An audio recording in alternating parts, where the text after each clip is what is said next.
জমানো কৌশলগুলো একজনকে যেটা দিয়ে পারে নাই আরেকজনকে সেটা কাজে লাগিয়েছে, এরকম তার সকল কৌশলগুলো একত্র করে অভিজ্ঞতা অর্জন করে সে আমার সন্তানদের ধোঁকা দিবে। এই শয়তান থেকে কি করে আমার উম্মত, আমার সন্তানরা মুক্তি পাবে? চিন্তায় পড়ে গেলেন। আল্লাহ রাব্বুল আলামিন আদম আলাইহিস সালামকে সান্ত্বনা দিলেন। সূরা বাকারা 2 নম্বর সূরা 26 নম্বর আয়াত, কুলনা হাবিতু মিনহা জামিআ। আদম, তুমি তোমার স্ত্রী এবং তোমার অনাগত ভবিষ্যৎ সন্তানদের সহ দুনিয়ায় চলো, দুনিয়ায় নেমে যাও। তোমার সঙ্গে শয়তান যাচ্ছে, কোনো চিন্তা করো না, আমি তোমাদের এমনিতে ছেড়ে দিচ্ছি না। শয়তান তোমাদের যেভাবে ইচ্ছা সেভাবে ধোঁকা দিবে, তোমাদেরকে শয়তানের খপ্পরে আমি ছেড়ে দিচ্ছি, বিষয়টা এমন নয়। فَإِمَّا يَأْتِيَنَّكُم مِّنِّي هُدًى, আমার পক্ষ থেকে তোমাদের কাছে হেদায়েত নামা যাবে, রোড ম্যাপ যাবে, পথ নির্দেশিকা যাবে, গাইডলাইন যাবে, জীবন বিধান যাবে, নীতিমালা যাবে। فَإِمَّا يَأْتِيَنَّكُم مِّنِّي هُدًى, আমার পক্ষ থেকে হেদায়েত নামা যাবে। সে হেদায়েত নামার নাম কি? কোরআন। আল্লাহ তাআলা বলছেন, ফামান তাবিআ হুদায়া ফালা খাউফুন আলাইহিম ওয়ালা হুম ইয়াহজানুন। আমার পক্ষ থেকে যেই হেদায়েত নামা যাবে, যেই কিতাব যাবে, ওই কিতাবকে যদি তোমরা মেনে চলো, ওই রোড ম্যাপ অনুযায়ী যদি চলো, ফালা খাউফুন আলাইহিম ওয়ালা হুম ইয়াহজানুন, তোমাদের কোনো ভয় নেই। শয়তানের শক্তি যত বড় হোক না কেন, শয়তানের কৌশল যত বেশি হোক না কেন, শয়তানের অভিজ্ঞতা যত বেশি থাকুক না কেন, শয়তানের জনবল, শয়তানের অস্ত্রবল, শয়তানের শিক্ষা, শয়তানের কৌশল, দুনিয়ার যত বড় শক্তি নিয়ে শয়তান অবতীর্ণ হোক না কেন, ফামান তাবিআ হুদায়া ফালা খাউফুন আলাইহিম, যারা আমার রোড ম্যাপ, আমার হেদায়েত, আমার কোরআনের অনুসরণ করবে, তাদের কোনো ভয় নেই, তাদের কোনো চিন্তা নেই। কে বলেছেন? বুঝা গেল আল্লাহর একটা ওয়াদা আছে কিনা, আমাদেরকে এমনি ছাড়বেন না, রোড ম্যাপ দিবেন, হেদায়েত নামা পাঠাবেন না। এবারে কোরআনের শুরুতে আল্লাহ তাআলা সেই কথাই বলছেন, যালিকাল কিতাবু লা রাইবা ফীহি হুদাল লিল মুত্তাকিন। ও আদম সন্তানরা, শুনে রেখো, আমি তোমাদেরকে যখন দুনিয়ায় পাঠাচ্ছিলাম তখন তোমাদের সঙ্গে অঙ্গীকার করেছিলাম, আমি তোমাদের এমনিতেই ছেড়ে দিচ্ছি না। তোমাদের কাছে আমি আমার রোড ম্যাপ পাঠাবো, গাইডলাইন পাঠাবো, কিতাব পাঠাবো, আলো পাঠাবো। সেই আলোটাই হচ্ছে, সেই কিতাবটাই হচ্ছে এই কোরআন। যালিকাল কিতাবু লা রাইবা ফীহি, যেই কিতাব সম্পর্কে আমি তোমাদেরকে অঙ্গীকার করেছিলাম, যেই কিতাব দিব বলে তোমাদের সঙ্গে আমি ওয়াদা করেছিলাম, সেটাই হচ্ছে এই কিতাব। লা রাইবা ফীহি, এর মধ্যে কোনো সংশয় দ্বিধাদ্বন্দ্বের কোনো কারণ নেই। হুদাল লিল মুত্তাকিন, এটা মুত্তাকিনদের পথ প্রদর্শন করবে, মুত্তাকিনদের জন্য রোড ম্যাপ হবে। যারা আল্লাহর পথে চলতে চায়, আল্লাহর হুকুম মেনে যারা চলতে চায়, তাদের জন্য কোরআন হচ্ছে সেই হেদায়েত নাম। এই কারণেই কোরআন সম্পর্কে যদি আপনি কোরআনকে জিজ্ঞেস করেন, কোরআন তুমি কেন এসেছো, কোরআন আপনাকে জানিয়ে দিবে, ইন্না আনজালনা ইলাইকাল কিতাবা বিল হক। হে নবী, আপনার প্রতি আমি কিতাব নাযিল করেছি, রোড ম্যাপ দিয়ে দিয়েছি, সত্য সহকারে, কোনো ভুল না। কেন দিলা তুমি? ধীরে ধীরে তাবিজ দেখে খাওয়ার জন্য। মানুষ মরলে পরে পয়সা দিয়ে খতম করাবার জন্য। রমজান মাসে চড়া মূল্যে হাফেজের তারাবি পড়াবার জন্য। কোরআন কি সুন্দর করে বলছে, ইন্না আনজালনা ইলাইকাল কিতাবা বিল হক। হে নবী, আমি আপনার প্রতি কিতাব নাযিল করেছি সত্য সহকারে, লিতাহকুমা বাইনান নাসি বিমা আরাকাল্লাহ।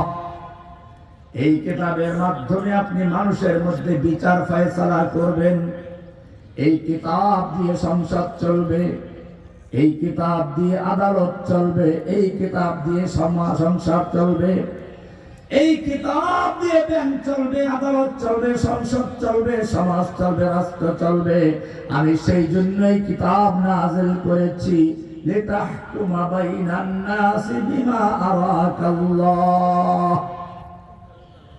এবারে আল্লাহকে তুমি প্রশ্ন করো, আল্লাহ তুমি তো কিতাব দিয়েছো, এই কিতাব দিয়ে বিচার ফয়সালা করার জন্য। কেউ যদি দাবি করে আমরা কোরআন মানি, কিন্তু কোরআন দিয়ে বিচার ফয়সালা করতে রাজি না, সংসদ চালাতে রাজি না, আদালত চালাতে রাজি না, তার ব্যাপারে তুমি কি বলবে? আল্লাহ রাব্বুল আলামিন কোরআনের সূরা মায়দার 44, 45 এবং 47 নম্বর আয়াত পড়ার জন্য বলছেন। আল্লাহ বলছেন, শোনো, যারা দাবি করবে আমি কোরআন মানি, হাদিস মানি, সব মানি, কিন্তু শাসন মানে না, ওয়ামান লাম ইয়াহকুম বিমা আনজালাল্লাহু ফাউলাইকা হুমুল কাফিরুন।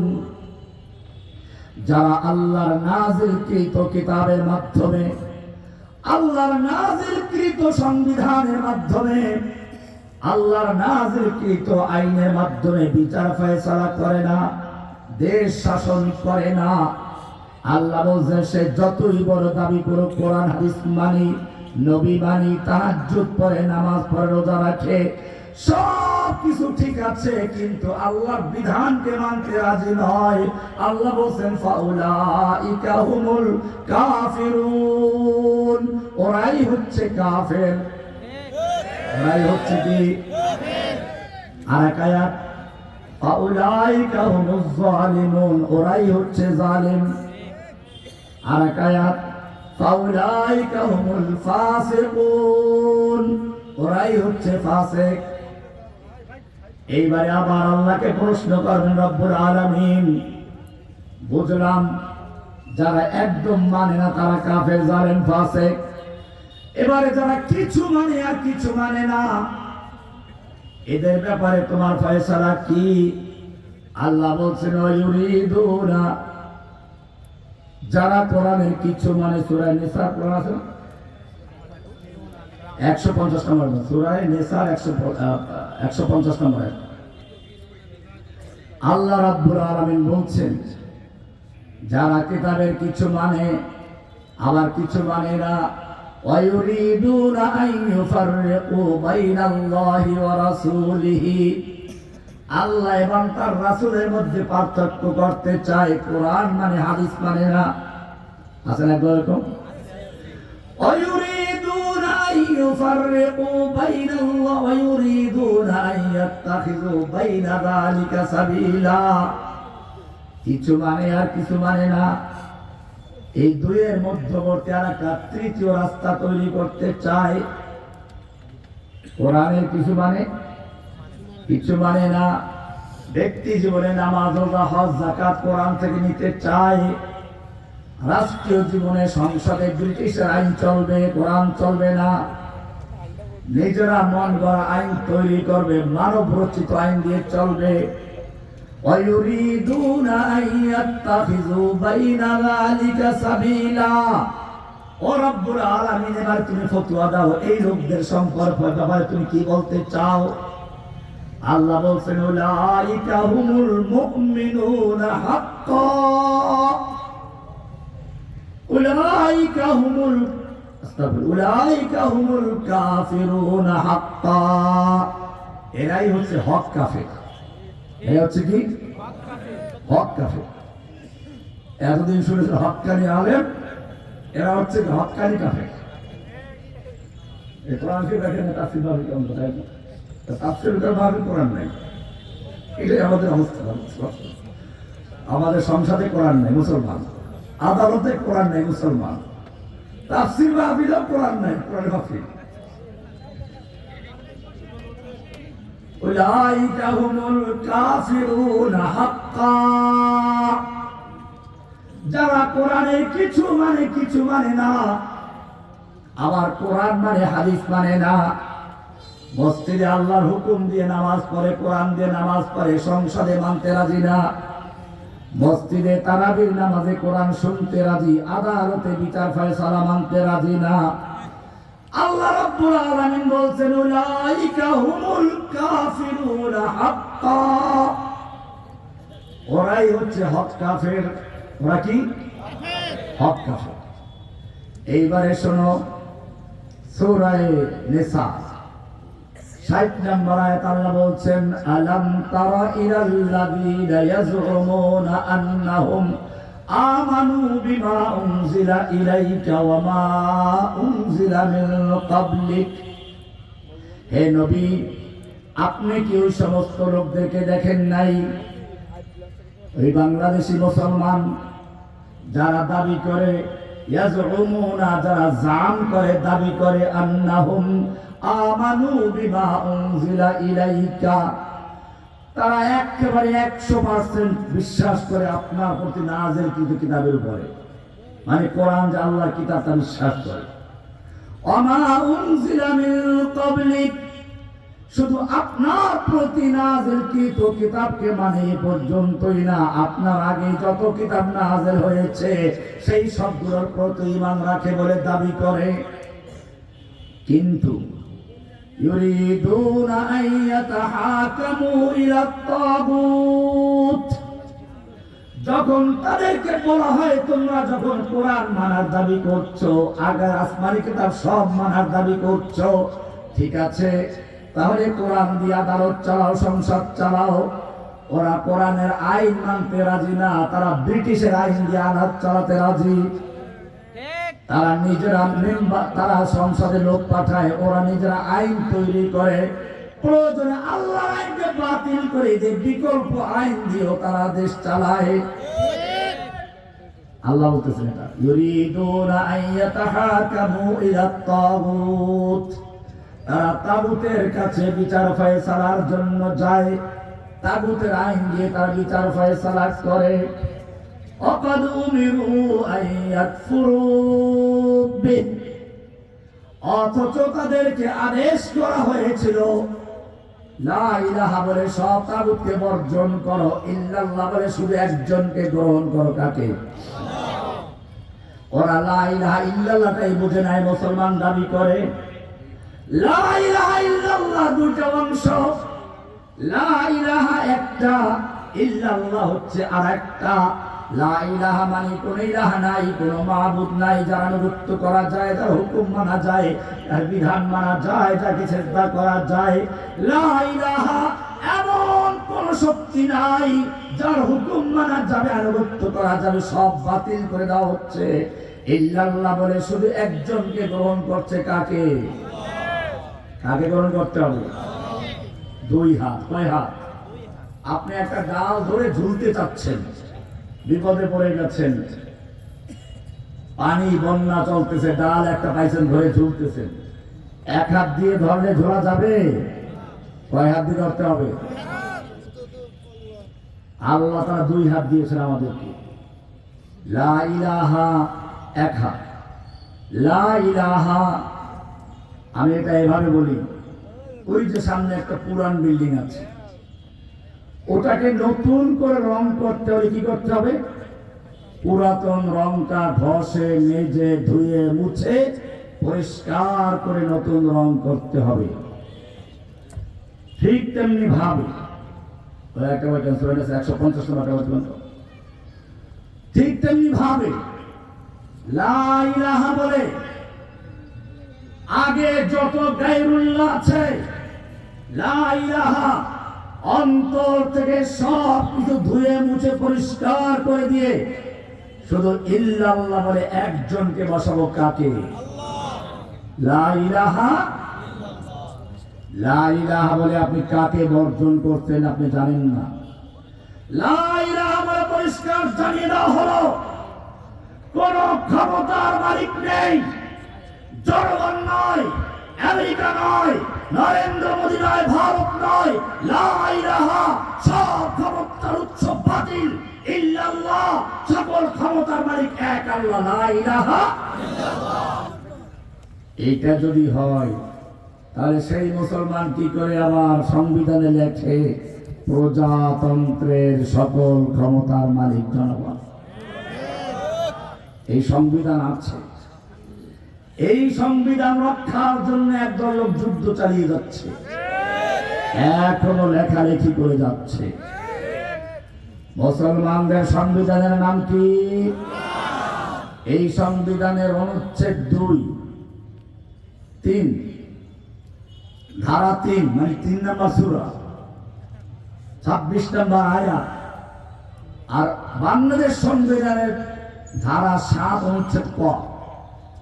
বাংলাদেশ সংবিধানের 7 নম্বর ধারার কতে লেখা আছে প্রজাতন্ত্রের সকল ক্ষমতার মালিক জনগণ। প্রজাতন্ত্রের সকল ক্ষমতার মালিক জনগণ। একজন মুসলিম যখন লা ইলাহা বলে সাক্ষী দেয় সে জনগণের ক্ষমতা উৎখাত করে। লা ইলাহা জনগণের কোনো ক্ষমতা নেই, লা ইলাহা ইন্ডিয়ার কোনো ক্ষমতা নেই, লা ইলাহা আমেরিকার কোনো ক্ষমতা নেই, লা ইলাহা রাশিয়ার কোনো ক্ষমতা নেই, লা ইলাহা চায়নার কোনো ক্ষমতা নেই, লা ইলাহা কোনো খাজা বাবা, গাজা বাবা, লেখা বাবা, দরগা বাবা, দুর্গা বাবা, পীর বাবা, মাথা বাবা, ভাষা বাবা কারো কোনো ক্ষমতা নেই। সব খাত করে দিয়ে ইল্লাল্লাহ এক আল্লাহকে বসানো।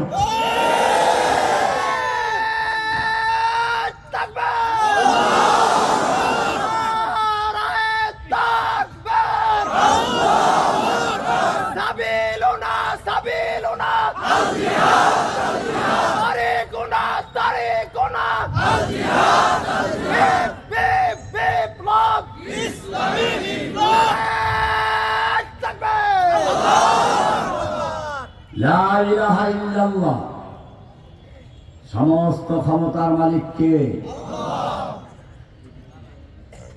কোরআনের সূরা আলে ইমরানের 26 নম্বর আয়াত, কুলিল্লাহুম্মা মালিকাল মুলক। হে নবী আপনি বিশ্ববাসীকে জানিয়ে দিন, যারা কালেমায়ে তাইয়্যিবা লা ইলাহা ইল্লাল্লাহ পাঠ করেছে ওদেরকে জানিয়ে দিন আল্লাহুম্মা মালিকাল মুলক, আল্লাহ সমস্ত ক্ষমতার মালিক। তুতিল মুলকা মান তাশাউ, তুমি যাকে ইচ্ছা ক্ষমতা দান করো। ওয়া তানজিউল মুলকা মিম্মান তাশাউ, তুমি যার থেকে ইচ্ছা ক্ষমতা ছিনিয়ে নাও। ক্ষমতা ছিনিয়ে নেওয়ার মালিক কে? আগের ইতিহাস লাগবে না। এই যে বিগত কয়েকদিন আগে একজন দেশের ক্ষমতাধর নেত্রী ফিরাউন, যেমন ইন্না ফিরাউন আলা ফিল আরদ, গোটা মিশর ভূখণ্ডের একচ্ছত্র ক্ষমতার মালিক, নিরঙ্কুশ ক্ষমতার মালিক, বাংলাদেশের একজন নিরঙ্কুশ ক্ষমতার একচ্ছত্র ক্ষমতার মালিক হয়ে লেডি ফিরাউন আত্মপ্রকাশ করেছিল। সে বলেছিল পালাবে না। আল্লাহ রাব্বুল আলামিন তাকে এই জন্য বাংলাদেশের জেলখানায় জায়গা দেয় নাই। কারণ যদি জেলখানায় পালাতো, যদি গ্রেফতার হতো, তাহলে তার এই কথা যে ভুয়া, সে যে পালাবে এটা প্রমাণ হতো না। আল্লাহ তাআলা এটা প্রমাণ করার জন্য তুই যত বড় অহংকারী হস না কেন, তোর চেয়ে বড় বড় ফেরাউনদেরকে আমি বিদায় করেছি। তোকেও সেবারই বিদায় করতাম, কিন্তু তুই একটা অহংকার করেছিস, তুই পালাও না। আমি সেজন্য তোমাকে একটু পালাবার জন্য ব্যবস্থা করছি। গোটা জাতির সামনে দেখাতে চাচ্ছি, তোর কর্মীদেরকেও দেখাতে চাচ্ছি, একটা মুরগির বাচ্চার উপরে যে চিড়ে ছো মারে, মুরগি তার বাচ্চাকে বাঁচাবার জন্য আপ্রাণ চেষ্টা করে। একটা কুত্তা ইতর প্রাণী, ওর বাচ্চা যদি কেউ ধরে তাকে কামড়াইয়া ছিঁড়ে ফেলবে। আর তোর নেত্রী তোদেরকে জনতার রোষের উপরে ছেড়ে দিয়ে, কাউকে কিছু না বলে, তোদেরকে না জানিয়ে সে নিজের ব্যক্তিগত ভাবে পালিয়ে চলে গেল। তার বোনকে নিয়ে পালিয়ে গেছে, তার ছেলেকে আগেই সরিয়েছে। বোঝা গেল এদেশের জনগণের সাথে সে প্রতারণা করেছে, ধোঁকাবাজি করেছে। এদেশের জনগণ তার কেউ না, এদেশের থেকে প্রতিশোধ নেওয়ার জন্যই সে এসেছিল। সে পালাবে না। আল্লাহ রাব্বুল আলামিন দেখিয়ে দিলেন, ওয়াতানজিউল মুলকা মিম্মান তাশাউ। তুই ক্ষমতায় টিকে থাকার জন্য মুরগির রোস্ট করে, খাসি ভুনা করে, গরু রেজালা করে, দামি দামি খাবার তৈরি করে পুলিশকে খাওয়াবে, আর সেনা অফিসারদের খাওয়াবে। তারপরে বস্তায় বস্তায় টাকা দিয়ে ছাত্র জনতার বুকে গুলি চালাবার জন্য নির্দেশ করবে। তারপরও ক্ষমতা তাকে টিকে থাকতেই হবে। আল্লাহ রাব্বুল আলামিন দেখিয়ে দিলেন, ওয়াতানজিউল মুলকা মিম্মান তাশাউ। যুগে যুগে যত ফেরাউন এসেছে, তুই তার চেয়ে বড় কেউ না। আমি তাদের থেকেও ক্ষমতা ছিনিয়ে নিয়েছি, তোর থেকেও ক্ষমতা ছিনিয়ে নিচ্ছি। তুই তো রান্না করা খাবার পর্যন্ত খেতে পারবি না। তুই আরে বল আমাদের খাবার কিনে নিয়েছিস, তাদেরকে কারাগারে বন্দী করেছিস, চরম নির্যাতন করেছিস। এইবারে তোর মুখের খাবার আমি কেড়ে নিচ্ছি। ওয়াতানজিউল মুলকা মিম্মান তাশাউ। তোকে পালাতে হবে, বাংলাদেশের কারাগারে পর্যন্ত তোকে স্থান দেওয়া হবে না। ক্ষমতা ছিনিয়ে নেওয়ার মালিক কে? অতুইজ্জু মান তাশাউ ওয়াতুযিল্লু মান তাশাউ বিয়াদিকাল খায়র। ও রব্বুল আলামিন, তুমি ইজ্জত দেওয়ার মালিক তুমি, আবার অপমান করার মালিক কে? বিশ্বাস হতো নাকি? অতীতের ইতিহাস না, এখন বর্তমান ইতিহাস দেখেন। দেলোয়ার হোসেন সাইদি রহমাতুল্লাহ আলাইহিকে রাজাকার বানিয়ে গ্রেফতার করলো। তার বিরুদ্ধে গণজাগরণ মঞ্চে স্লোগান দেওয়ানো হলো, তুই রাজাকার, তুই রাজাকার। বেশি দিন যেতে হয় নাই, সাইদি সাহেব দুনিয়া থেকে চলে গেছেন। তার জানাজা পর্যন্ত ঢাকায় হতে দেয় নাই। কারণ কি জানেন? কারণটা হচ্ছে হাসিনা বুঝতে পেরেছিল, আমি সাইদিকে জনগণ থেকে যতই বিচ্ছিন্ন করার চেষ্টা করেছি, জনগণ থেকে সাইদি বিচ্ছিন্ন হয় না, আমি বিচ্ছিন্ন হয়েছি। এখন যদি সাইদির জানাজা ঢাকাতে হয়, মরা সাইদি জীবিত সাইদির চেয়ে লক্ষ কোটি গুণ শক্তি নিয়ে আবির্ভূত হবে, এবং জনগণের এমন স্রোত সায়লাভ ঢাকার বুকে চলে আসবে, যেই সায়লাভের যে প্লাবনের ধাক্কায় স্রোতে হাসিনা বাংলাদেশ থেকে ভেসে দিল্লিকেও দিতে পারবে। এই কারণে সাইদির জানাজা ঢাকায় হতে পারে না। এই ভাইয়েরা আমার, আমাকে গ্রেফতার করা হবে সেটা পরে বলে। মিজানুর রহমান আজহারি একজন তরুণ বক্তা, তাকেও বরদাস্ত হয় নাই। তাকে বিভিন্ন রকমের অপবাদ দিয়ে বাংলাদেশ থেকে যেতে বাধ্য করল। আপনারা দেখেছেন, আমিও ছিলাম সেদিন প্রথম জনসভা যেটা পেকুয়াতে হয়, ওখানে আমিও ছিলাম। আমি দুপুরে বক্তব্য দিয়ে যখন চট্টগ্রাম হাটহাজারীতে একটা বক্তব্যের জন্য যাচ্ছি, দেখলাম তখনও জনগণের স্রোত আর স্রোত যাচ্ছি। আমি মনে মনে ভাবলাম, হাসিনা রে, তুই চেয়েছিলি এই আজহারিদেরকে জনগণ থেকে বিচ্ছিন্ন করার জন্য, এই জন্য নানান রকম অপবাদ দেওয়ার চেষ্টা করেছিস। এবারে চেয়ে দেখ, তুই যত চেষ্টা করেছিস, মনের মালিক তুই না, আল্লাহ রাব্বুল আলামিন দেশের জনগণের অন্তরের ভিতরে তোর প্রতি চরম ঘৃণা সৃষ্টি করে দিয়েছেন। আর তুই যাদেরকে বিতর্কিত করার চেষ্টা করেছিলি, আল্লাহ তাদেরকে মহা সম্মান দিয়ে আবার বাংলাদেশে নিয়ে এসেছেন। মামুনুল হক সাহেবকে চাইলো অপমান করার জন্য, তার কি সম্মান চলে গেছে? আমাকে মাথায় হেলমেট পরিয়ে, হাতে হ্যান্ডকাপ লাগিয়ে, বুকে বুলেট প্রুফ জ্যাকেট লাগিয়ে, পায়ে ডান্ডা বেরি লাগিয়ে এরপরে করে তোলা হতো, বিশ্বে প্রচার করা হতো। কি তা তো আপনারাই জানেন। আল্লাহ রাব্বুল আলামিন শেষ সময় সে আমাকে জামিন হলো, জেল গেট থেকে আমাকে আবার গুম করা হলো, গুম করে নিয়ে তারপরে মামলা দিয়ে আবার রিমান্ডেও নিয়েছে। আল্লাহ রাব্বুল আলামিন দেখালেন, তুই আমাদের যতই অপমান করার চেষ্টা করেছিস, আমাদেরকে জনগণ সেই বন্দী অবস্থাতেও সালাম করেছে, দোয়ার জন্য দরখাস্ত করেছে, পুলিশের ফাঁক ফকর দিয়ে সুযোগ পেলে পকেটে টাকাও ঢুকে দিয়েছে। আর এখন তোদের লোকেরাও সেরকম কোর্টে যায়, তাদের মাথায় হেলমেট আছে, বুলেট প্রুফ জ্যাকেট আছে, জনগণ তাদেরকেও ফাঁক ফকর দিয়ে খোঁজে, তবে হাদিয়া তওবা দেওয়ার জন্য নয়, সুযোগ পেলে পচা ডিম আর সেরা জুতা দিয়ে কায়দা মতো ধরাই করার জন্য খুঁজে যায়। তোর দরবেশ বাবা দাড়ি মুন্ডাইয়া তারপরে সনাতনী হয়ে হিন্দু হয়ে বসতে পারে না। তোর কালা মালিক তো আরো কালা মালিক, জঙ্গলে গিয়ে কলা পাতা বিছিয়ে বসতে পারে না। অত ইজ্জুমান তাশাউ, ইজ্জতের মালিককে, অত দিল্লু মান তাশাউ, অপমান করার মালিককে, বিয়াদিকাল খায়র ইন্নাকা আলা কুল্লি শাইইন কাদির, সব ক্ষমতার মালিককে। লা ইলাহা ইল্লাল্লাহ ভালো করে বুঝবেন, কোরআন সেগুলো পরিষ্কার করে দিয়েছে। লা ইলাহা ইল্লাল্লাহ মানে হচ্ছে লা ইলাহা, কোন আইন বিধান দেওয়ার অধিকার নেই, ইল্লাল্লাহ মানে শুধু আল্লাহ ছাড়া।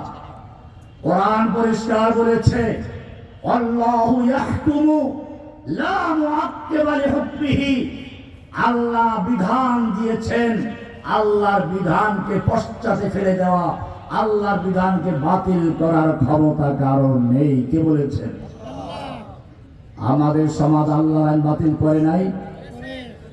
আল্লাহ বলেছেন মদ হারাম, ইন্নামাল খামরু ওয়াল মাইসিরু ওয়াল আনসাবু ওয়াল আজলামু রিজসুম মিন আমালিশ শাইতানি ফাজতানিবু, নিশ্চয় মদ, জুয়া, মূর্তি, লটারি শয়তানের কাজ। ওহে ঈমানদার, যারা লা ইলাহা বলবেন সেগুলো সব বর্জন করো। কে বলেছেন? আমার জাতি বলল মদের লাইসেন্স থাকলে সমস্যা নেই, বৈধ। আল্লাহ যে মদকে হারাম করেছেন, এই মদকে লাইসেন্স দিয়ে যারা দোকানে বৈধতা দেয় তাদের ঈমান থাকবে? সুদ হারাম করেছেন কে? কোরআনের সূরা বাকারা 275 থেকে নিয়ে 79 পর্যন্ত পড়বেন। আল্লাহ তাআলা বলছেন, ওয়াহাল্লাল্লাহুল বাইআ ওয়া হারামার রিবা, আল্লাহ ব্যবসাকে হালাল করেছেন, সুদ করেছেন হারাম। এরপর একটু সামনে গিয়ে বলছেন, ইয়া আইয়ুহাল্লাযীনা আমানু, ইয়া আইয়ুহাল্লাযীনা আমানুত্তাকুল্লাহ, হে ঈমানদারগণ, যারা আল্লাহকে ভয় করেছো, লা ইলাহা বলে আল্লাহর উপর ঈমান এনেছো, ইত্তাকুল্লাহ, আল্লাহকে ভয় করো, ওয়াদারু মা বাকিয়া মিনার রিবা ইন কুনতুম মুমিনিন, আল্লাহর বিধান যখন জানতে পেরেছো সুদ আল্লাহ হারাম করেছেন, এখন থেকে তোমাদের যত বকেয়া আর সুদ আছে সব বর্জন করো। ইন কুনতুম মুমিনিন, সত্যি যদি মুমিন হয়ে থাকো। ফাইন লাম তাফআলু, আল্লাহর বিধান সুদ হারাম এই কথা জানার পরেও যদি বর্জন করতে না পারো, উল্টা আল্লাহর বিধানকে বাতিল করে দিয়ে মদের সুদের লাইসেন্স দিয়ে সোনালী ব্যাংক, রূপালী ব্যাংক, পুবালী ব্যাংক, জনতা ব্যাংক সব জায়গায় তুমি সুদকে বৈধতা করে দিচ্ছ। ব্যাপারটা যদি এমন হয়, ফাইন লাম তাফআলু ফাআযানু বিহারবিন মিনাল্লাহি ওয়া রাসূলিহি, তাহলে আল্লাহ এবং আল্লাহ রাসূলের সঙ্গে যুদ্ধের জন্য প্রস্তুত হয়ে যাও। কে বলেছেন? তাহলে যারা সুদের লাইসেন্স দিয়ে ব্যাংকগুলোকে সুদ হালাল করে দিল, বৈধ করে দিল, তারা মুসলমান থাকবে? এই কারণে পরিষ্কার হয়ে গেল, কোরআন পরিষ্কার বলছে, এই লোকগুলো যারা কোরআন মানার দাবি করে, হাদিস মানার দাবি করে, কিন্তু কোরআনের আইন মানে না, তাদের সম্পর্কে সূরা নিসার 61 নম্বর আয়াতে আল্লাহ বলছেন, وَإِذَا قِيلَ لَهُمْ تَعَالَوْا إِلَى مَا أَنزَلَ اللَّهُ وَإِلَى الرَّسُولِ, হে নবী, যখন ওই লোকদেরকে বলা হয় আসো আল্লাহর কোরআনের দিকে আসো, রাসূলের হাদিসের দিকে আসো, রাআইতাল মুনাফিকিনা ইয়াসুদ্দুনা আনকা সুদুদা, আপনি ওই মুনাফিকদেরকে দেখবেন তার আস্তে মাথাটা ঘুরাইয়া ঘাড় ফিরিয়ে চলে যাবে। মুনাফিক শব্দটা কে বলেছেন? রাআইতাল মুনাফিকিনা ইয়াসুদ্দুনা আনকা সুদুদা, আপনি মুনাফিকগুলোকে দেখবেন তারা আপনাতে ঘাড় ফিরিয়ে দিচ্ছে। বোঝা গেল কোরআন যারা বিশ্বাস করে, দাবি করে, মানি, কোরআনের আইন মানে না, তারা মুসলিম থাকবে? এইবার এই প্রসঙ্গে আরেকটা আয়াত বলে এই প্রসঙ্গ শেষ করব। কোরআনের সূরা নিসার 65 নম্বর আয়াত, আল্লাহ নিজে কসম করে বলছেন, ফালা ওয়া রাব্বিকা লা ইউমিনুনা হাত্তা ইউহাক্কিমুকা ফীমা শাজারা বাইনাহুম, না হে নবী, আপনার রবের কসম। কে কসম করছেন? আল্লাহ বলছেন আপনার রবের কসম, লা ইউমিনুনা, ওরা যতই ইমানদার দাবি করুক, আসমানি কিতাব বিশ্বাস করি, সব কিতাব মানি, যতই দাবি করুক, লা ইউমিনুনা, ওরা মুমিন হতে পারে না, হাত্তা ইউহাক্কিমুকা ফীমা শাজারা বাইনাহুম, যতক্ষণ পর্যন্ত তাদের মামলা মোকদ্দমার ক্ষেত্রে, ঝগড়া বিবাদের ক্ষেত্রে আপনার কাছে বিচার ফয়সালার জন্য না আসবে, কোরআনের বিচার না মানবে, আপনার সুন্নাহর বিচার না মানবে, সুম্মা লা ইয়াজিদু ফি আনফুসিহিম হাওয়াজাম মিম্মা কাদাইতা, শুধু আপনার কাছে বিচার আনলেই চলবে না, আপনার কোরআন ও হাদিসের বিচারের ব্যাপারে তার অন্তরে কোন রকম দ্বিধা দ্বন্দ্ব সংশয় থাকবে না। এই আইন এই যুগে চলে না, এই কোরআন হাদিসের আইন এই যুগে চলে না, আর চললেও হচ্ছে ব্রিটিশের আইন ভালো, এই সমস্ত দ্বিধা দ্বন্দ্ব সংশয় থাকতে পারবে না। ওয়ায়ুসাল্লিমু তাসলিমা, সব দ্বিধা দ্বন্দ্ব ঝেড়ে মুছে পরিষ্কার করে সম্পূর্ণ যতক্ষণ পর্যন্ত আল্লাহ আইনের কাছে আত্মসমর্পণ না করবে, আল্লাহ আইন দিয়ে সংসদ না চালাবে, আল্লাহ আইন দিয়ে আদালত না চালাবে, আল্লাহ আইন দিয়ে ব্যাংক না চালাবে, আল্লাহ আইন দিয়ে সমাজ না চালাবে, রাষ্ট্র না চালাবে, ততক্ষণ পর্যন্ত আল্লাহ কসম করে বলছেন, ফালা ওয়া রাব্বিকা লা ইউমিনুন, না আপনার রবের কসম মুমিন নয়। ওরা পাক্কা মুনাফিক। ওরা কি মুনাফিক? ওরা কি মুনাফিক? কোরআন পরিষ্কার জানিয়ে দিচ্ছে এই জাতীয় মুনাফিক সম্পর্কে। আল্লাহ রাব্বুল আলামিন কোরআনের পরিষ্কার আয়াত আছে, যারা কোরআনের শাসন মানে না, কোরআন মানার দাবি করে, রাসূলের সুন্নাহ মানে না, হাদিস মানার দাবি করে, রাসূলের আদর্শ মানে না, কোরআন পরিষ্কার বলছে, উলাইকা হুমুল কাফিরুনা হাক্কা, এরা সকলেই হক কাফের। কি কাফের? এরপর আরেকটা তার সুন্দর করে বলা আছে সূরা ইউসুফের 106 নম্বর আয়াত, ওয়ামা ইউমিনু আকসারুহুম বিল্লাহি ইল্লা ওয়া হুম মুশরিকুন। একদল তো হলো যারা কোরআনকে মানে না, মুসলমান ছাড়া অন্য যারা সবাই কাফের, কোরআন মানে না সেজন্য। এবারে যারা কোরআন মানার দাবি করে, এতক্ষণ যাদের কথা বললাম, কোরআন মানে, আসমানি কিতাব সব মানে, কিন্তু কোরআনের বিধান মানে না। আল্লাহ রাব্বুল আলামিন বলছেন, ওয়ামা ইউমিনু আকসারুহুম বিল্লাহি ইল্লা ওয়া হুম মুশরিকুন। এই লোকগুলো মসজিদে হুকুম মানে এক আল্লাহর, আল্লাহর হুকুম অনুযায়ী নামাজ পড়ে, রোজা রাখে, হজ করে, যাকাত দেয়, কিন্তু আবার আদালতে গিয়ে আল্লাহর হুকুম মানে না। ওইখানে আল্লাহ ব্রিটিশের আইন, ওইখানে আল্লাহ হচ্ছে সংসদের পার্লামেন্টের মেম্বারগণ, তারা যে আইন তৈরি করে ওইটা মানে। মসজিদে নামাজ পড়ে আল্লাহর আইন দিয়ে, আদালতে আদালত চালায় মানুষের তৈরি করা আইন দিয়ে। আল্লাহ কয়জন হলো? আল্লাহ কয়জন হলো? وقال الله لا تتخذوا إلهين اثنين إنما هو إله واحد। আল্লাহ বলছেন, তুমি তো লা ইলাহা ইল্লাল্লাহ বলে সব আল্লাহদের বর্জন করেছো। তোমাদের আদালতেও আল্লাহ যিনি, সংসদের আল্লাহ তিনি, মসজিদের আল্লাহ তিনি, লা ইলাহা ইল্লাল্লাহ। কিন্তু তুমি এখন তো দেখা যাচ্ছে মসজিদে আল্লাহর হুকুম দিয়ে নামাজ পড়ো, আদালত চলে ব্রিটিশের আইন দিয়ে। তুমি কেমন মুসলমান? ওয়াকাল আল্লাহু লা তাত্তাখিযু ইলাহাইন ইসনাইন। এই দুই খোদা মানার দাবি করতে পারো না, তুমি লা ইলাহা ইল্লাল্লাহ সব বর্জন করেছো। এমনটা যদি করো তাহলে তোমার একটা পরিচয় আছে, তুমি মুমিন মুশরিক। তুমি কি? ঈমানদার মুশরিক। তুমি কি? ঈমানদার মুশরিক। কেমনে? ওই যে কোরআনে বিশ্বাস করি, হাদিস মানি, সব মানি, কিন্তু মসজিদে আল্লাহর হুকুম মানি, আদালতে কার হুকুম?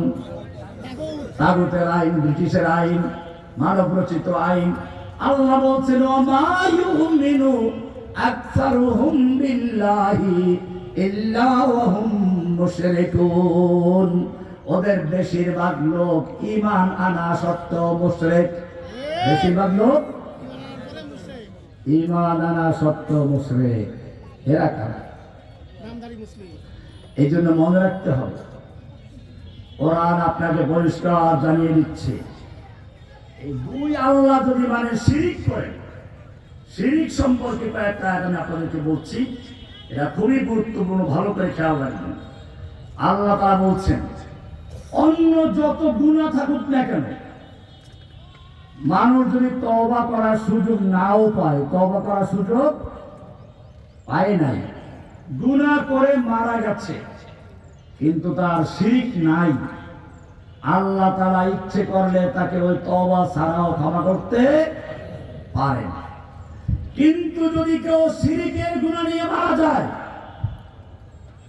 তাহলে সে আর যতই ইবাদত করুক, নামাজ, রোজা, হজ, যাকাত সব ঠিক আছে, কিন্তু শিরিক আছে। আল্লাহ কি বলছেন শুনুন, সূরা নিসা 48 নম্বর আয়াত, ইন্নাল্লাহা লা ইয়াগফিরু আন ইউশরাকা বিহি ওয়া ইয়াগফিরু মা দুনা যালিকা লিমান ইয়াশা। নিশ্চয় আল্লাহ রাব্বুল আলামিন ক্ষমা করবেন না যদি তওবা ছাড়া মারা যায়, গুনাহ নিয়ে মারা যায়, তাহলে ক্ষমা করবেন না। আন ইউশরাকা বিহি, যদি তার সঙ্গে শিরিক করা হয়। এমনি যদি দুনিয়া থাকা অবস্থায় কেউ শিরিক করে ফেলেছে, আজকে বুঝলো, তওবা করলো, সেটা আল্লাহ মাফ করবেন। এর অর্থ ওটা না যে মাফ করবেন না। এটার অর্থ হচ্ছে এই, যদি কোনো ব্যক্তি শিরিকের গুনাহ করলো, তারপরে আর তওবা না করে মারা গেল, অন্য গুনার ক্ষেত্রে এমনটা হলে আল্লাহ তাআলা চাইলে বিনা তওবায় মাফ করতে পারবেন, কিন্তু শিরকের গুনাহ নিয়ে মারা গেলে আল্লাহ ক্ষমা করবেন। ইন্নাল্লাহা লা ইয়াগফিরু আন ইউশরাকা বিহি ওয়া ইয়াগফিরু মা দুনা যালিকা লিমান ইয়াশা। আল্লাহ তাআলা ক্ষমা করবেন না যদি কেউ আল্লাহর সঙ্গে শিরিক করে, এছাড়া যত গুনাহ আছে, যেই কোনো গুনাহ নিয়ে যদি মারা যায় আল্লাহ তাআলা যার বেলা ইচ্ছা তাকে ক্ষমা করে দিতে পারেন। সূরা লোকমানের 13 নম্বর আয়াত এর কারণটা উল্লেখ করেছে। শিরক হচ্ছে জুলুম। শিরক হচ্ছে কি? ইন্না শিরকা লাযুলমুন আযীম। নিশ্চয়ই শিরক হচ্ছে বড় জুলুম। এই জুলুম কার উপরে? আল্লাহর উপরে জুলুম। এই কারণে ক্ষমা হবে না। আল্লাহ তাআলা এবারে সূরা মায়েদার 72 নম্বরে বলছেন, ওয়ালাউ ইন্নাহু মান ইউশরিক বিল্লাহি, নিশ্চয়ই যে ব্যক্তি আল্লাহর সঙ্গে শিরিক করে, এই শিরিক দুই রকম, একটা হচ্ছে গরিবের শিরিক আর একটা ভিআইপি শিরিক, বড় লোকদের শিরিক আর ওলামাদের শিরিক, শিক্ষিত লোকদের শিরিক। গরিবদের শিরিক হচ্ছে মাজারে গিয়ে সিজদা করা, গরিবের সিজদা হচ্ছে মাজারের নামে মান্যত করা, গরিবের সিজদা হচ্ছে শিরিক হচ্ছে মাজারে গিয়ে প্রার্থনা করা, গরিবের শিরিক হচ্ছে মাজারে গিয়ে পশু জবাই করা মাজারওয়ালার নামে, গরিবের শিরিক হচ্ছে মাজারে চাদর দেওয়া, টাকা দেওয়া, পয়সা দেওয়া, এগুলো গরিবদের শিরিক। ভিআইপি শিরিক কোনগুলো?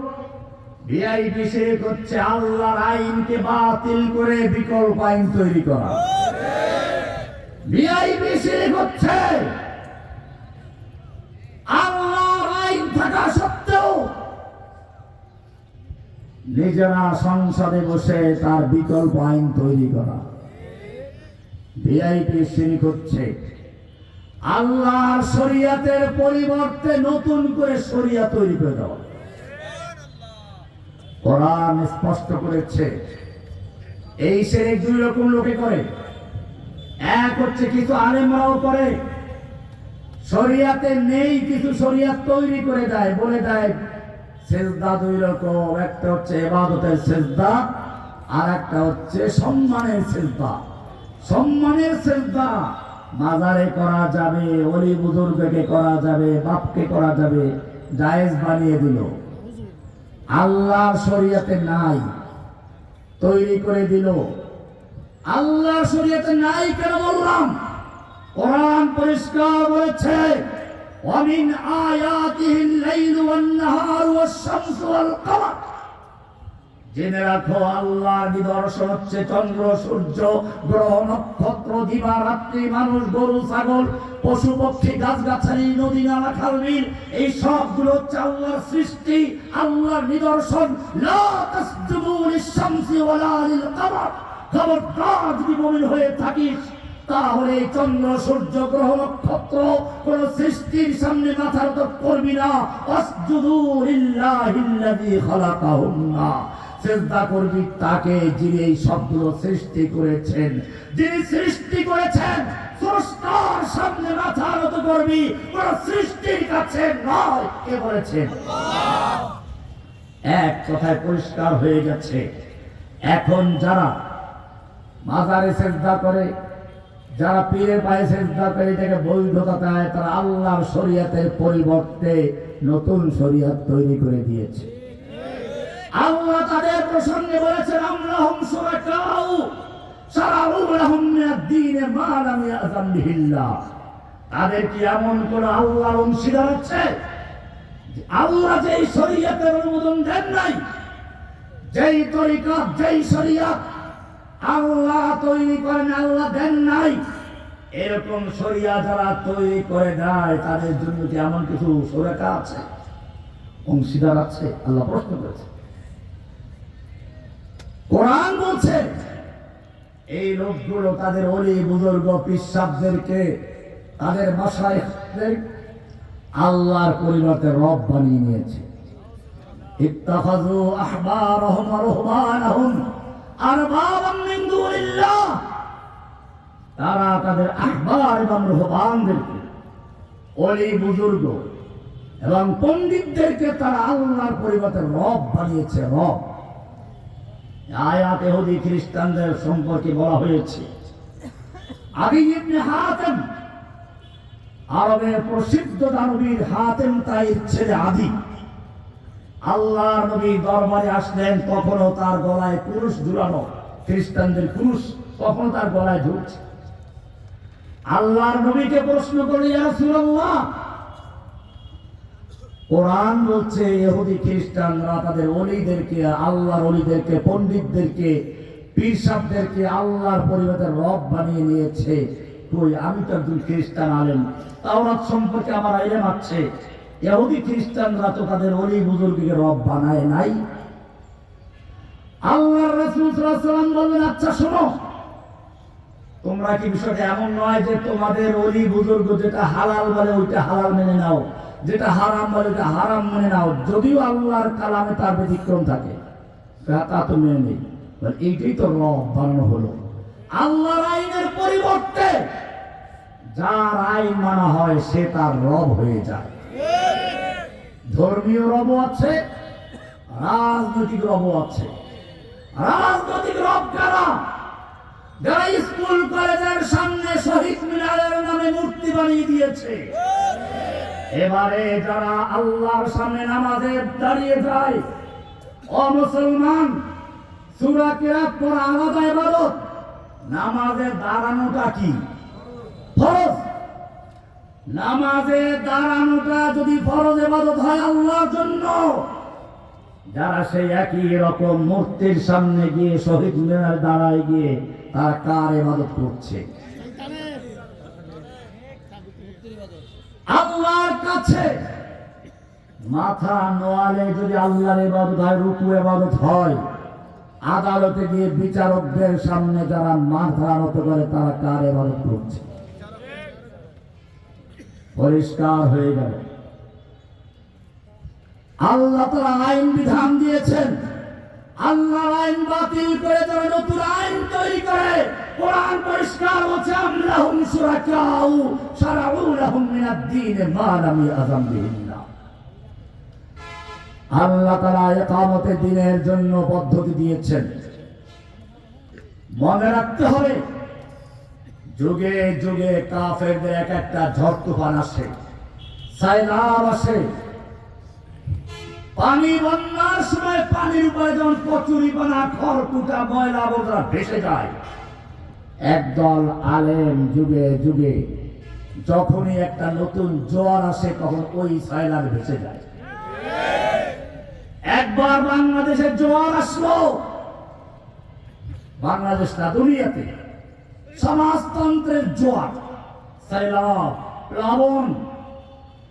একদল আলেম লাভ দিয়ে মাঠে বলল, হারে সমাজতন্ত্র ইসলাম, কিতাব লিখে বেড়েছে, আল ইশতিরাকিয়াতু ফিল ইসলাম, ইসলামের সমাজতন্ত্র। 500 কিতাবের হাওয়ালা দিয়ে কিতাব লিখেছে, প্রমাণ করে দিয়েছে সমাজতন্ত্র ইসলাম। কেমনে কেমনে?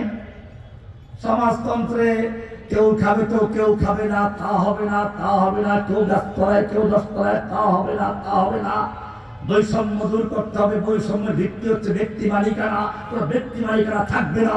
জমি জমা কল কারখানা আর উৎপন্নের যত উপকরণ সবকিছুর মালিকানা হবে রাষ্ট্রের। জনগণ শুধু কাজ করবে, সমানভাবে খাবে। কি সুন্দর স্লোগান! জনগণ দলে দলে ঢুকলো সমাজতন্ত্রী। দেখেন এখনো কিছু আছে সমাজতন্ত্রী বামপন্থী। এই বামপন্থীর একসময় কিন্তু বাংলাদেশে খুব তোলপাড় করত, এখন খুব নাচানাচি কম দেখা যায়। তখন ওরা আমেরিকা, রাশিয়াতে, তারপরে চায়নায় সমাজতন্ত্রীরা খুব বেশি উৎপাত করলো। বাংলাদেশে ওই কাস্তে কুড়াল নিয়ে পশ্চিম বাংলায়, আমাদের বাংলায় একদল লোক, ওই যে মেনন টেনন কতগুলো আছে না, ইনু, হাসানুল হক ইনু, রাশেদ খান মেনন, এরা ছিল ওইটা লিডার।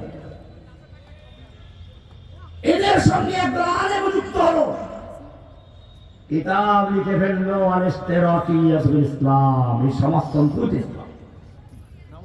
কেন?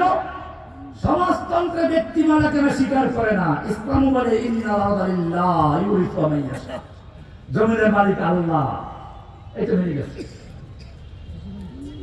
সমাজতন্ত্র গেল, আসলো গণতন্ত্র। আবার সে নতুন সাইলাব, ইসলামের একদল অসহায় আলেম মিসকিন সমাজতন্ত্রটাকে আবার ইসলামাইজেশন করার জন্য মেতে বলল। এমনি গণতান্ত্রিক দলে ইসলামিক দল আছে, আমি তাদের কথা বলছি না। তারা হয়তো হেকমা হোক কৌশল যদি করে, তবে হেকমা কৌশলের ভিন্ন অর্থ আছে। হেকমা কৌশল অর্থই নয় যে আপনি হেকমাতের নামে ইসলামকে বাদ দিয়ে অন্যটা গ্রহণ করবেন। হেকমার মানে হচ্ছে ইসলামকে পালন করার জন্য কৌশল অবলম্বন করা। হেকমা মানে এই নয় যে ইসলামকে বাদ দেওয়া। যাই হোক, আসলো গণতন্ত্র, এখন এটার জোয়ার চলছে। আল্লাহ নবী বলেছেন কিয়ামতের আগে এমন একটা সময় আসবে যখন কাফের, মুশরিক, ইহুদি, খ্রিস্টানরা একে অপরকে আহ্বান করবে, দলে দলে আসো, ঐক্যজোট করি, ন্যাটো করি, জাতিসংঘ করি, মুসলিমদের ধ্বংস করি। সাহাবায়ে কেরাম আশ্চর্য হয়ে গেলেন।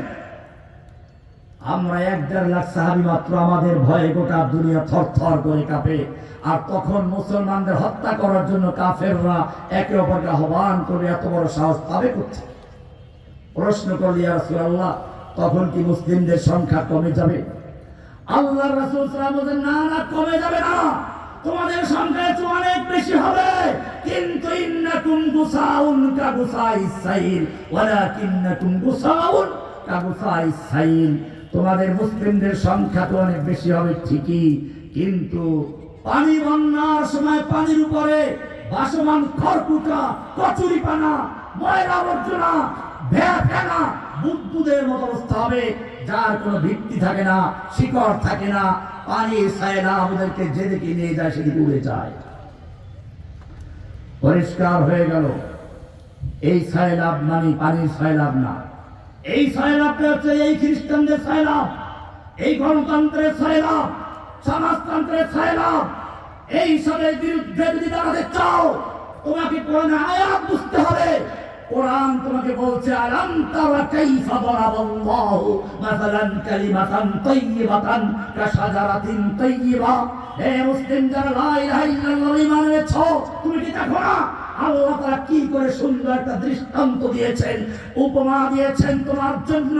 কালেমায়ে তাইয়্যিবাকে একটা শক্তিশালী পবিত্র গাছের সঙ্গে, খেজুর গাছের সাথে তাকাও, তার গাছের দিকে তাকাও, যে গাছের শিকড় হচ্ছে মাটিতে, ডালগুলো উপরে, পানির প্লাবন মাঝখান দিয়ে চলে যায়, ওই গাছের কিছু বাঁকা করতে পারে না।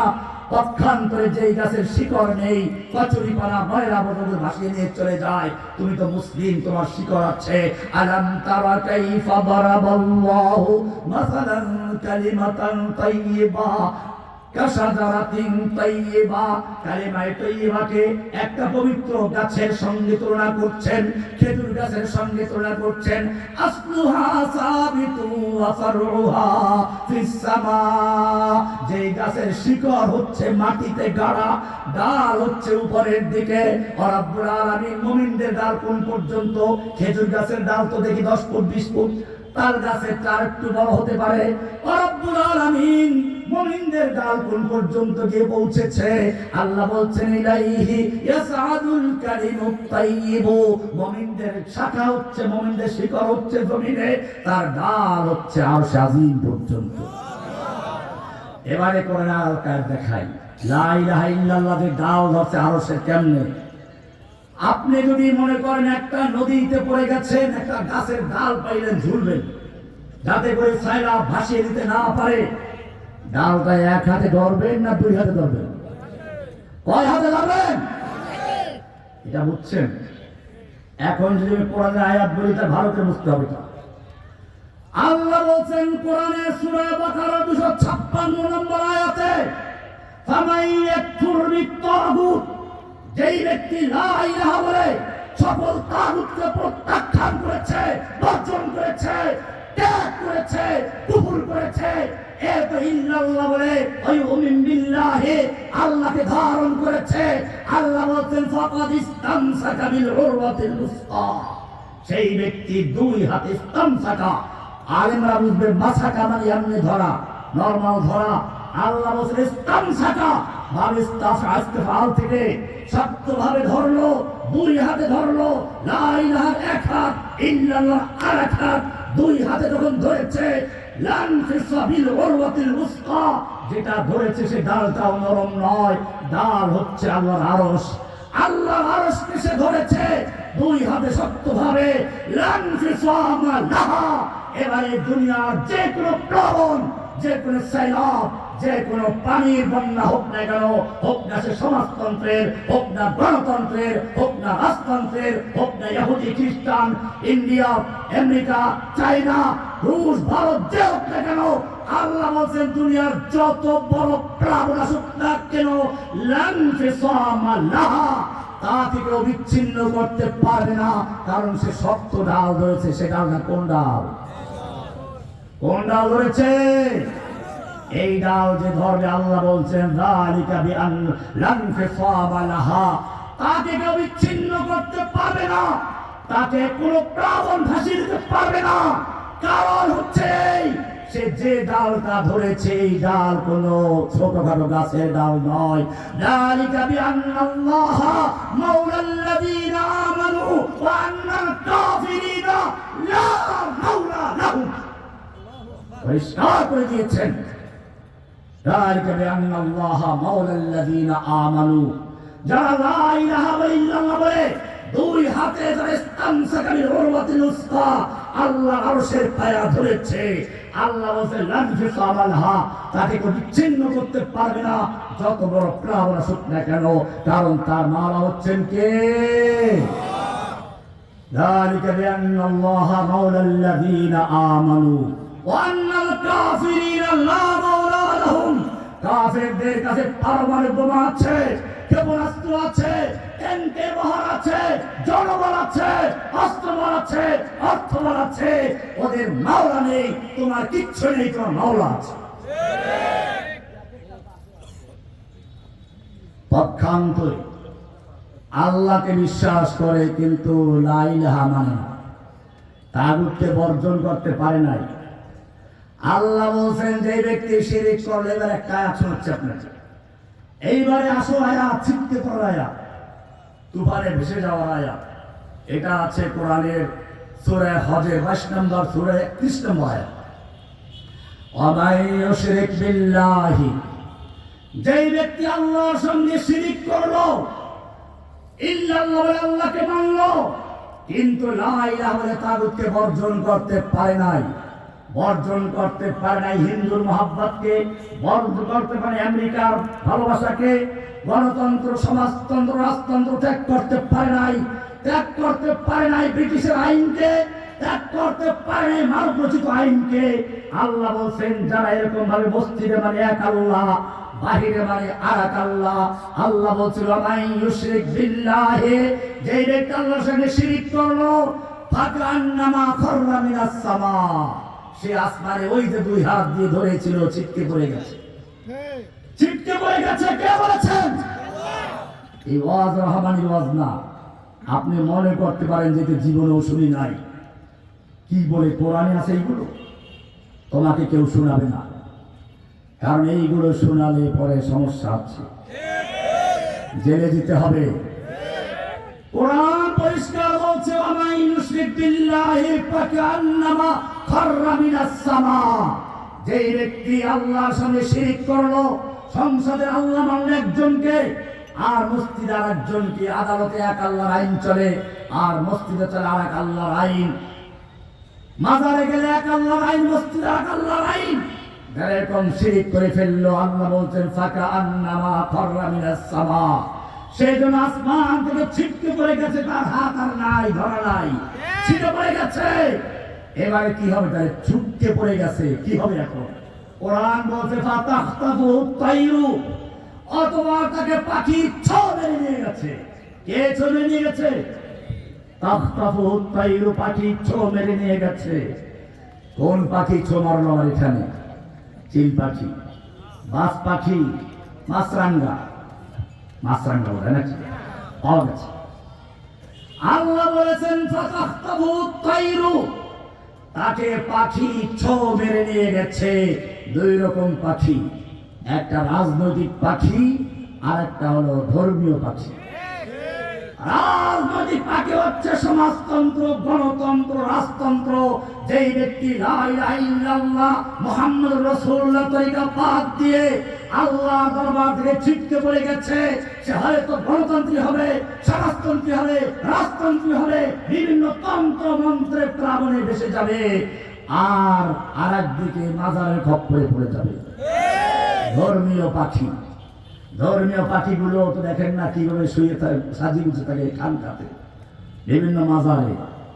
আমি সত্যিকার হক আলেম যারা, তাদের বিরুদ্ধে বলছি না, যারা এই ভণ্ডামি করে আল্লাহর দ্বীনের বিরুদ্ধে কোনো যদি চক্রান্ত হয় তখন তাদের দেখা যায় না।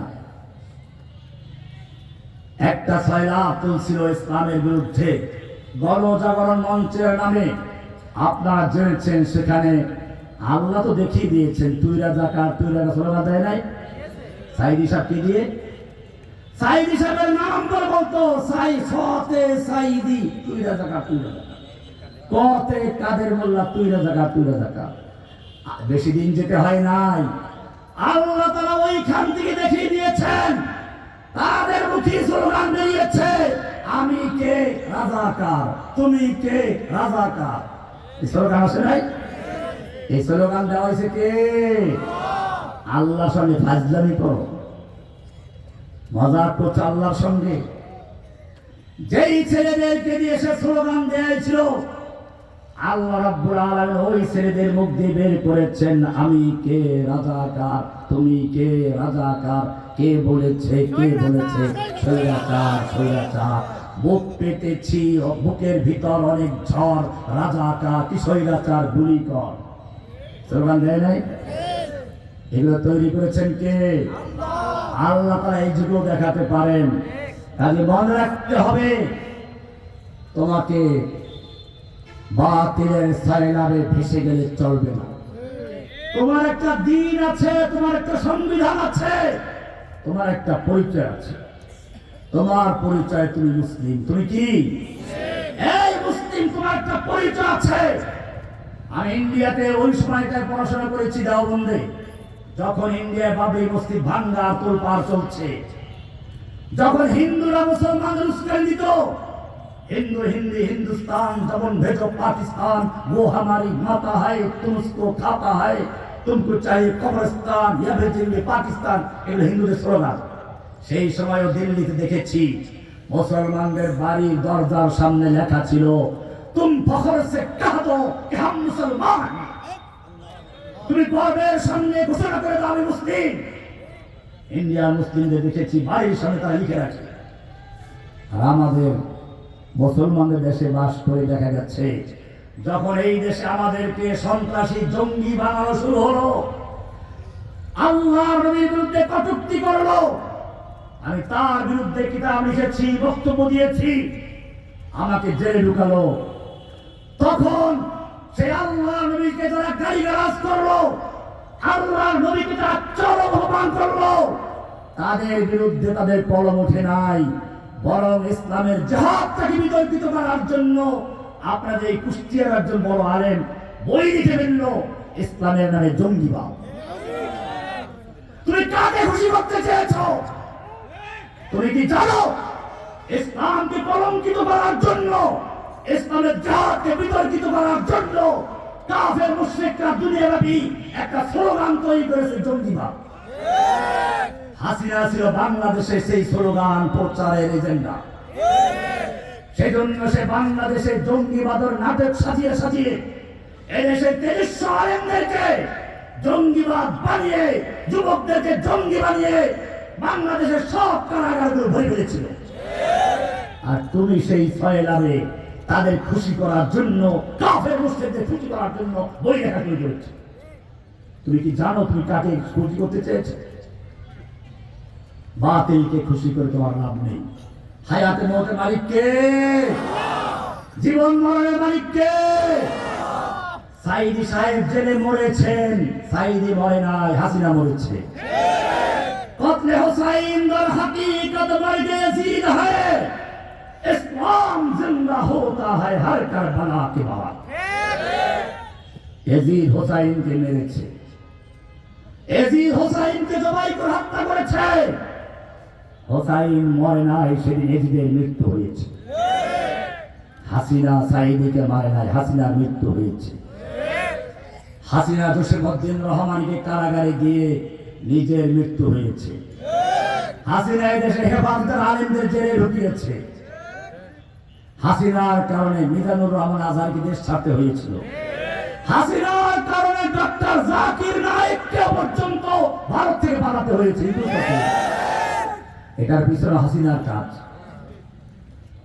মনে রাখতে হবে, জাকির নায়েকরা মরে না, তারা ইতিহাসে অমর হয়ে থাকে। রহমানিরা মরে না, তারা অমর হয়ে থাকে।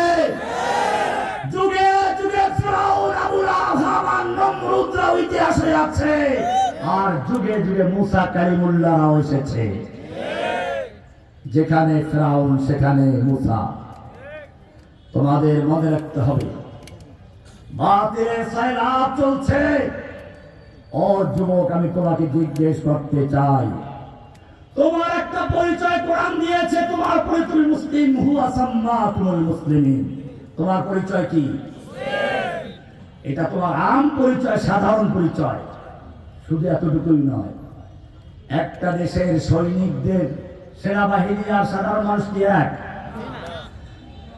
সেনাবাহিনী আর সাধারণ জনগণ এক কিনা? পার্থক্য কোন জায়গায়? সেনাবাহিনীর কাজ হচ্ছে একটা দেশকে রক্ষা করা, দেশের অস্তিত্ব এবং স্থায়িত্বকে রক্ষা করা। ঠিক সাধারণ মুসলিমদের কাজ একটা। আর তোমরা যারা মাদ্রাসায় পড়েছো, স্কুল কলেজে পড়াশোনা করেছো, দিনের জ্ঞান অর্জন করেছো, এই দিনের বেলায় যারা এসেছো, রাতের বেলায় না, রাতের বেলায় সব রকম লোক আসে, দিনের বেলায় যারা এসেছো তারা বুঝে শুনে এসেছো। তোমাদের একটা পরিচয় আছে। এবারে কোরআন থেকে বলছি, শুনে রেখো। সূরা ফাতহ এর 7 নম্বর আয়াত, ওয়ালিল্লাহি জুনুদুস সামাওয়াতি ওয়াল আরদ। আল্লাহর রয়েছে অসংখ্য সৈন্য আসমান এবং জমিনে। কে বলেছেন? আল্লাহ। আসমানের সৈনিক কারা? ফেরেশতারা। জমিনের সৈনিক কারা? তোমরা কার সৈনিক? দুনিয়ার পাতি নেতাদের সৈনিকেরা স্লোগান দেয়, আমরা সবাই অমুক সেনা, ভয় করি না বুলেট বোমা। আর আমি তোমাদের বলছি, কোরআন তোমাদের পরিচয় দিয়ে, তোমরা কার সেনা? কোন সূরাতে আছে? সূরা আল ফাতহ। কয় নাম্বার আয়াত? ভালো করে মনে রাখে তোমার পরিচয়, ওয়ালিল্লাহি জুনুদুস সামাওয়াতি ওয়াল আরদ। তোমার পরিচয় হচ্ছে তুমি আসমানে নয়, জমিনে আল্লাহর সৈনিক। আনতুম জুনুদুল্লাহি ফিল আরদ। তোমরা হচ্ছে আল্লাহ জমিনে আল্লাহর সৈনিক। ওই যে ফিলিস্তিনি বাচ্চারা গজল গায়, শোনো নাই? লা তাসালনি মান আনা, আনা মিন জুনদিস সামা। আমায় জিজ্ঞেস করো আমি কি, আমার পরিচয় কি? লা তাসালনি, লা তাসালনি মান আনা। আমায় জিজ্ঞেস করো আমি কে? আনা মিন জুনদিস সামা, আমি আসমানের সৈনিক। আমাদের পরিচয় কি? আমরা কার সৈনিক? যদি আসমানের সৈনিক নিজে বিশ্বাস করো, তাহলে এবারে তোমাকে কোরআনের সূরা নিসার 75 নম্বর আয়াতের দিকে আহ্বান করে আমি সমাপ্ত করছি। কোরআন বলছে, ওমা লাকুম লা তুকাতিলুনা ফি সাবিলিল্লাহ। ওহে আল্লাহর সৈনিকেরা, তুমি তো সৈনিক। সৈনিকের কাজ হচ্ছে দেশের উপর আক্রমণ আসলে প্রতিহত করা। তুমি তো আল্লাহর সৈনিক। ওমা লাকুম, তোমাদের কি হলো? তুমি লড়াই করছো না, যুদ্ধ করছো না, কিতাল করছো না। ওয়াল মুস্তাদাফিনা মিনার রিজালি ওয়ান নিসাই ওয়াল বিলদান। অথচ অসহায় শিশু, নারী, বৃদ্ধ লোকেরা ফরিয়াদ করে বলছে, রব্বানা আখরিজনা মিন হাযিহিল ক্বরিয়াতিজ যালিমা আহলুহা। হে আমাদের রব, তুমি আমাদেরকে জালেম অধ্যুষিত জনপদ থেকে রক্ষা করো। ওয়াজআল লানা মিন লাদুনকা ওয়ালিয়্যা। তুমি আমাদেরকে জালিমদের হাত থেকে বাঁচাবার জন্য নিষ্ঠুর নেতা পাঠাও। ওয়াজআল লানা মিন লাদুনকা নাসীরা। তুমি আমাদের জন্য সাহায্যকারী পাঠাও। এই আহ্বান ফিলিস্তিন থেকে, কাশ্মীর থেকে, উইগুর থেকে, আরাকান থেকে, বাংলাদেশের কারাগারগুলোতে আসছে।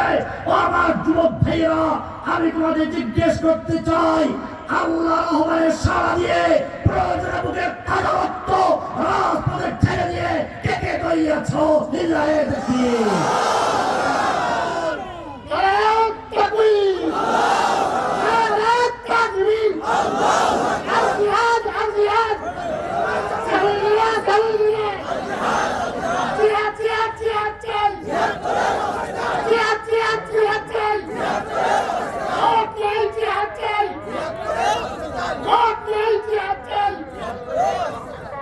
फिर तुझे एक बार करनी है जहां की रहबरी, फिर तुझे एक बार करनी है जहां की रहबरी, उस खुदा के नाम लेकर फिर आलम बरदार बन। हे যুবক, আবার তোমাকে সালাহুদ্দিন আইয়ুবী, মোহাম্মদ বিন কাসেম, তারিক বিন জিয়াদ হয়ে মাঠে অবতীর্ণ হতে হবে।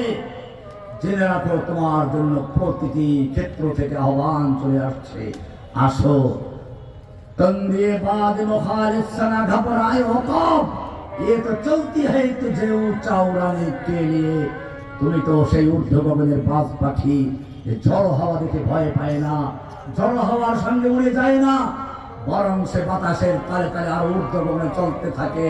তোমাকেও সেই বাধার পাহাড় ডিঙ্গিয়ে মোকাবেলা করে, জেল জুল, অত্যাচার, নির্যাতন, নিপীড়ন সহ্য করে আবার মাঠে ঝাঁপিয়ে পড়ো। সাহায্য করার মালিককে।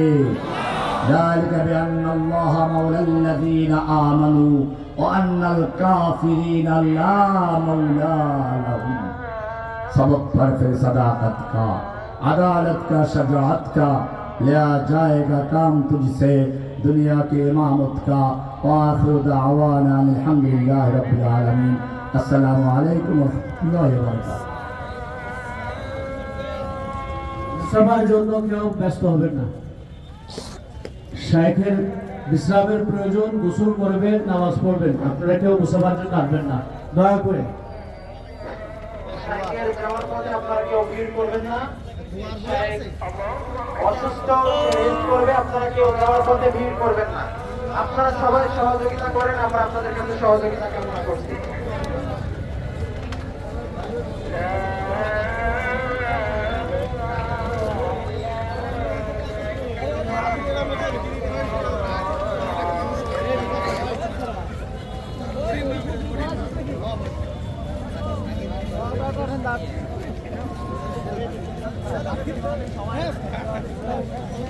Gracias.